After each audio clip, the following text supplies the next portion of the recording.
Hi folks, it's Chef Kevin. I'm out here in my backyard in Jamesville, Virginia. And for lunch I'm making a flatbread pizza. I mean, who doesn't like pizza? And who wouldn't want to make their own pizza? I have to say something, with all due respect. All right. I can't imagine anyone in any walk of life, under any circumstance, wanting to make their own pizza pie. But that's me. Yes, Jerry, I think that's just you. Anyway, moving right along. Now how am I going to cook this flatbread pizza?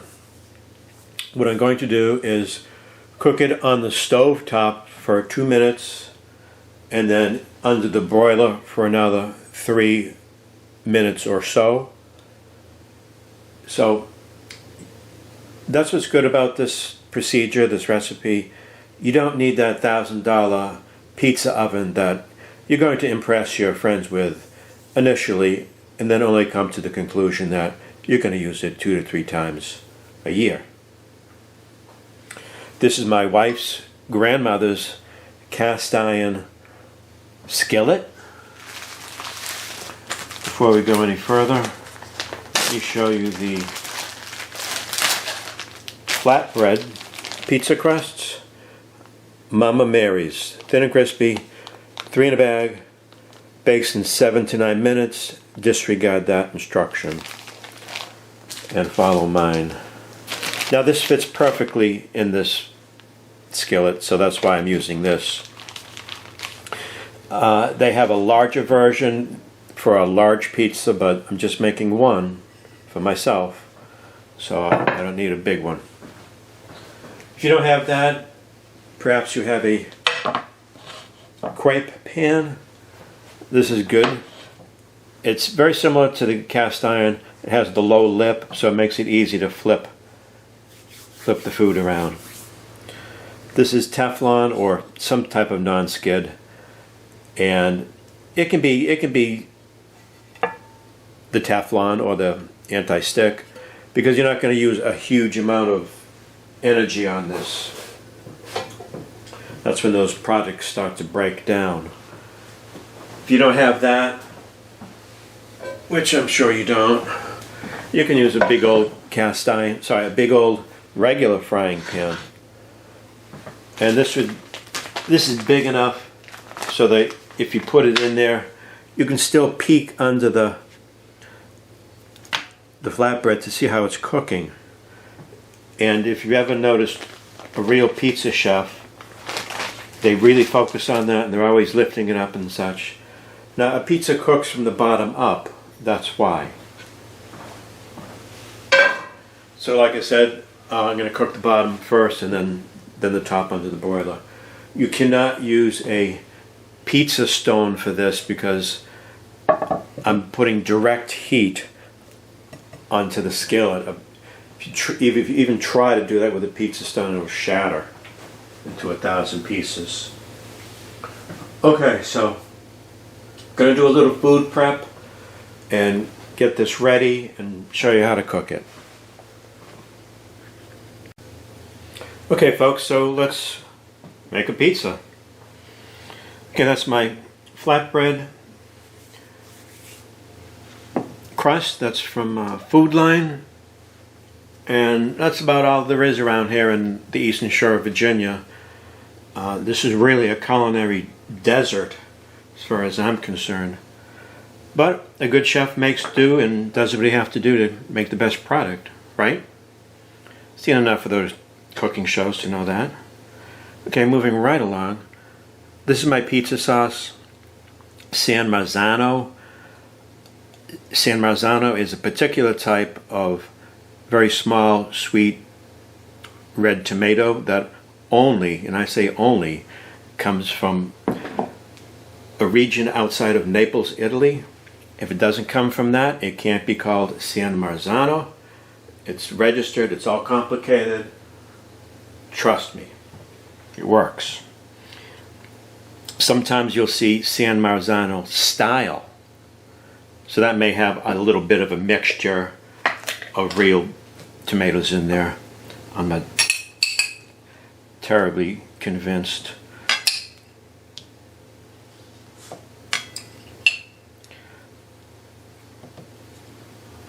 Okay. Let's get sauced. Okay, not too much. Something like that. Next thing it always goes on is the cheese. And this is mozzarella, of course. Sargento. Doesn't have to be Sargento. This is more about the technique than it is the recipe.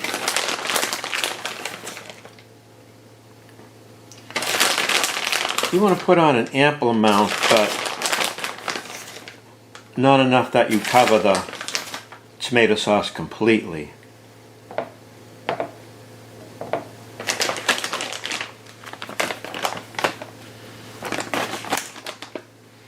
Now I want to make sure there's no pieces of cheese hanging over the side or sticking out, because what happens is when it gets cooked,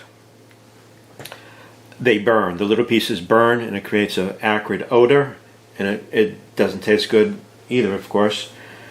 And then presentable, it's not really good to have other little burnt pieces around the edges of the food. I mean, food has to look good in order to taste good. I mean, looks at everything, right, girls? That's why the cosmetic business is multi-billion. Okay, not to get off onto a tangent. Okay, so yeah, I got my cheese down. I'm using ham. This is Virginia ham. Can't go wrong with that. We do good ham down here. And this is simplistic. That's what I'm looking for.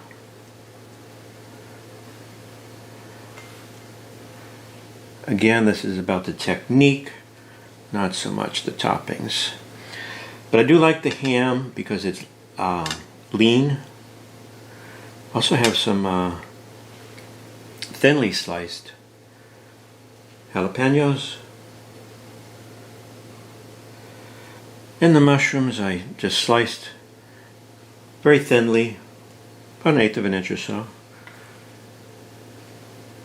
Okay.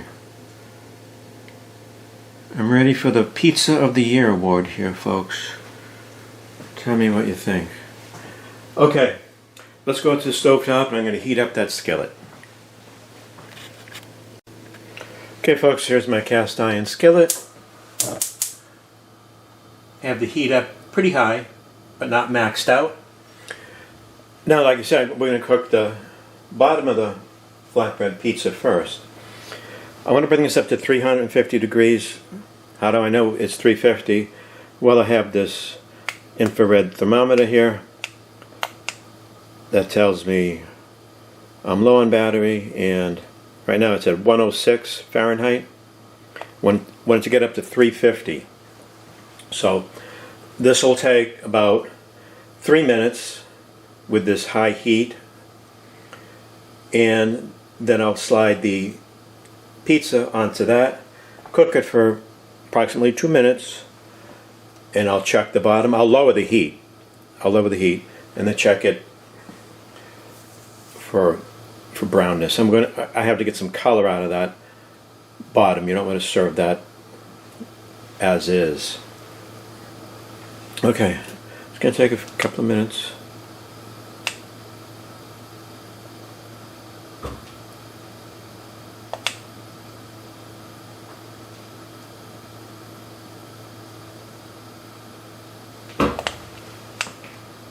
Okay, 180.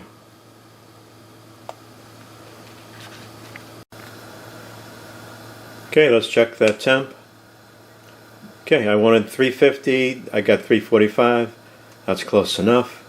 And always check the center of the pan. So I'm going to slide this onto the skillet and you'll hear it cook immediately. And then I'm going to turn it down to a low heat.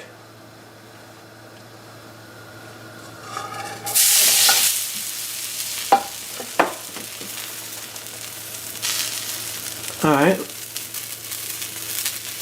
low heat, timer on, 2 minutes, broiler is on. If you don't have that fancy thermometer, you don't have to stress out. That just means you have to sort of learn how to time it naturally and then check it often. Okay, 2 minutes. It's been 2 minutes, actually 2 minutes and 15 seconds. Let's take a look at that. It's got some nice color on it. Definitely don't want to cook it any more than that. Okay, into the broiler, 3 minutes. That's it, folks, straight out of the oven.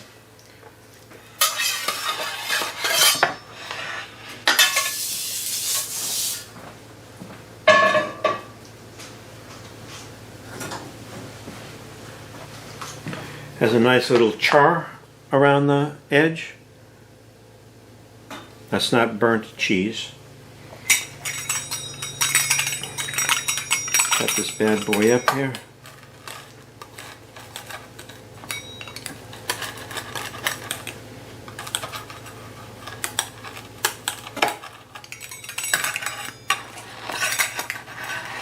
Definitely using the wrong pizza knife. This thing, first time I'm using it, and look at all that wobble.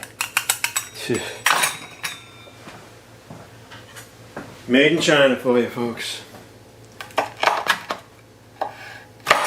Okay. Good French knife always works.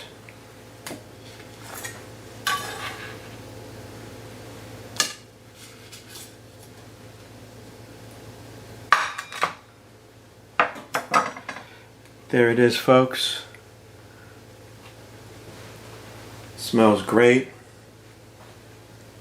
And let's do the taste test. Alrighty, folks.